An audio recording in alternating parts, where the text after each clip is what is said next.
ভারতীয় ক্রিকেট দলের একজন বঞ্চিত সুপারস্টারের নাম যদি বলতে বলা হয় তাহলে প্রথম সারিতে যার নাম আসবে তার নাম হচ্ছে সঞ্জু স্যামসন। এই সঞ্জু স্যামসন দেশের হয়ে দিনের পর দিন দুরন্ত পারফরমেন্স করে গেছেন, কিন্তু নিটফল জিরো, তাকে বারবার জাতীয় দল থেকে বাদ পড়তে হয়েছে। এবারে তার ব্যতিক্রম হলো না। রিসেন্টলি টি-20 ক্রিকেটে এবং ওয়ানডে ক্রিকেটে দুরন্ত পারফরমেন্স করার পরও তাকে চ্যাম্পিয়ন্স ট্রফি থেকে বাদ যেতে হলো।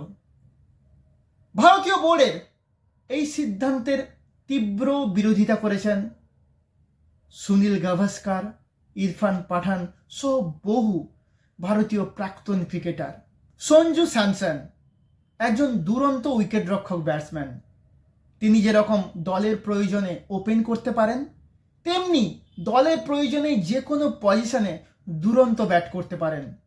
এখনো পর্যন্ত এই সঞ্জু স্যামসন দেশের হয়ে 16টি ওয়ানডে ম্যাচ খেলেছেন, 510 রান করেছেন, তার গড় হচ্ছে 57, স্ট্রাইক রেট 100-র কাছাকাছি। এখনো পর্যন্ত একটা সেঞ্চুরি করেছেন, 3টি হাফ সেঞ্চুরি করেছেন। রিসেন্টলি তিনি একই ক্যালেন্ডার ইয়ারে 3টি সেঞ্চুরি করেছেন টি-20 ক্রিকেটে এবং ওয়ার্ল্ড রেকর্ডও করেছেন।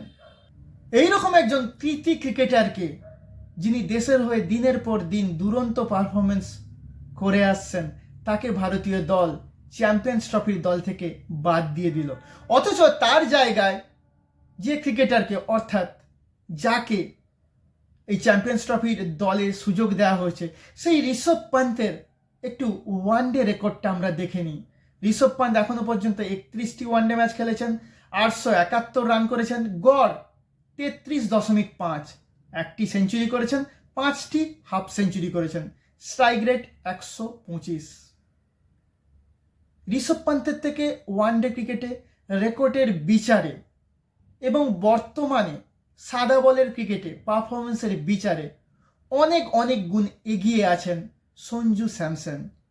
তাও সঞ্জু স্যামসনকে কেন, কি অজ্ঞাত কারণে বারবার জাতীয় দল থেকে বাদ পড়তে হয়, তার ক্ল্যারিফিকেশন একমাত্র ভারতীয় বোর্ডের কাছে আছে।